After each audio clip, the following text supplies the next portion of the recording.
Iran ಒಂದು ನಿರ್ಧಾರ ತಗೊಂಡಿತ್ತಲ್ಲ, ಚೈನಾಕ್ಕೆ ನಾವು ಆಯಿಲ್ ಕೊಡ್ತೀವಿ, ಚೈನಾದಿಂದ ವಸ್ತುಗಳನ್ನು ತರಿಸ್ಕೊತೀವಿ. ಆ ವ್ಯವಹಾರದಲ್ಲಿ ಡಾಲರ್ ಬಳಸೋದಿಲ್ಲ ಅಂದ್ರೆ ಅವರು, ಡಾಲರ್ನ ಬಳಕೆ ಇರಲಿಲ್ಲ ಅದರಲ್ಲಿ. ಯುವಾನ್ ಕೊಟ್ಟು ಚೈನಾದವರು ಆಯಿಲ್ ಖರೀದಿ ಮಾಡ್ತಿದ್ರು. ಅಲ್ಲಿದೇನೋ ರೂಬಲ್ಲ, ಐ ಫಾರ್ಗಾಟ್, ಇರಾನಿಯನ್ ಕರೆನ್ಸಿ.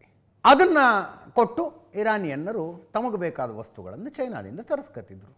ಅವ್ರವ್ರ ಮಧ್ಯೆ ವ್ಯವಹಾರ ನಡೀತಿತ್ತು ಅಷ್ಟೇ. ಅಮೇರಿಕಕ್ಕೆ ಚಡಪಡಿಕೆ ಅದು, ನೀವು ಡಾಲರ್ ಬಳಸೋದಿಲ್ವಾ ಅಂತ. ರಿಯಾಲ್, ರೂಬಲ್ ಅಲ್ಲ, ರಿಯಾಲ್. ಪ್ರಪಂಚದ ಬಹುತೇಕ ದೇಶಗಳ ಡಾಲರ್ ಬಳಸ್ಕೊಂಡು ವ್ಯವಹಾರ ಮಾಡ್ತಿದ್ದಾವೆ ಅನ್ನೋದೇ ಅಮೇರಿಕದ ಶಕ್ತಿ.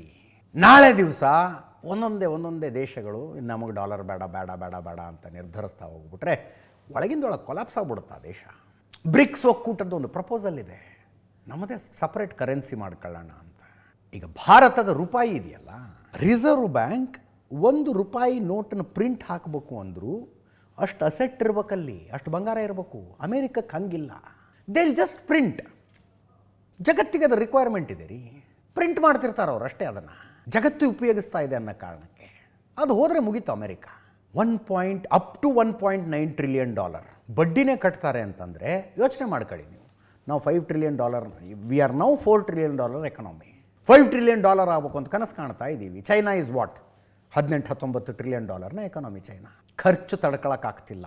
ಪ್ರತಿ ದಿನ ಬೆಳಗಾದ್ರೆ 19,000 ಕೋಟಿ ರೂಪಾಯಿ. ಯೋಚನೆ ಮಾಡಿ ನೀವು, $1 ಬಿಲಿಯನ್ ದಿನ ಬೆಳಗಾದರೆ ಆಗ್ತಾ ಇರುವ ಖರ್ಚು. ಆರ್ಥಿಕತೆಗೆ ಹೊಡೆತ. ಇರಾನ್ ಪ್ರತಿರೋಧ ಒಡ್ತಾನೇ ಇದೆ. ಹಾರ್ಮುಜ್ ಜಲಸಂಧಿಗೆ ಕೈ ಹಚ್ಚಿದರೆ ಯುದ್ಧ ಯಾವಾಗ ನಿಲ್ಲುತ್ತೋ ಹೇಳೋದಕ್ಕೆ ಬರೋದಿಲ್ಲ. ಆಡಳಿತ ಬದಲಾವಣೆ ಮಾಡಿಬಿಡ್ಬೇಕು, ರೆಜಿಮ್ ಚೇಂಜ್ ಮಾಡಿಬಿಡ್ಬೇಕು ಅನ್ನೋ ಗುರಿ ಇತ್ತು. ಗುರಿ ಈಡೇರಲಿಲ್ಲ, ಈಡೇರುವ ಲಕ್ಷಣವೂ ಕಾಣಿಸ್ತಾ ಇಲ್ಲ.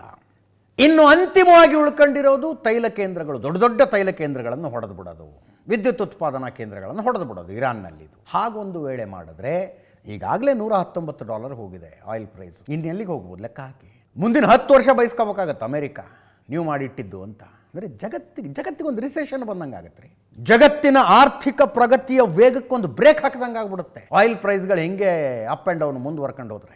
ಈ ಎಲ್ಲ ಕಾರಣಕ್ಕೆ ಎಲ್ಲಿಗಿದೆಯೋ ಅಲ್ಲಿಗೆ ಯುದ್ಧ ಬಿಟ್ಟು ಬಂದ್ಬಿಡೋದು. ಇಂಥದ್ದೊಂದು ಲೆಕ್ಕಾಚಾರದಲ್ಲಿ ಡೊನಾಲ್ಡ್ ಟ್ರಂಪ್ ಇದ್ದಾರೆ. ಅಮೆರಿಕದ GDP, ಅಮೆರಿಕದ ಸಾಲ, ಅಮೆರಿಕದ ವಾರ್ಷಿಕ ಬಡ್ಡಿ ನೋಡ್ತಾ ಇದ್ದೀರಿ ನೀವು. ಪರ್ಸೆಂಟೇಜ್ ಲೆಕ್ಕಕ್ಕೆ ಬಂದರೆ ಎಷ್ಟಾಯ್ತು? ತನ್ನ GDPಯ 122% ಸಾಲ ಮಾಡ್ಕೊಂಡಿದೆ ಅಮೆರಿಕ, 122%. ಆದರೆ ಗಲ್ಫ್ ರಾಷ್ಟ್ರಗಳ ಒತ್ತಡ ಅಮೆರಿಕದ ಮೇಲೆ. ಇರಾನಿನ ಕಥೆಯನ್ನು ಪೂರ್ತಿಯಾಗಿ ಮುಗಿಸುವ ತನಕ ಯುದ್ಧ ನಿಲ್ಲಿಸಬೇಡಿ.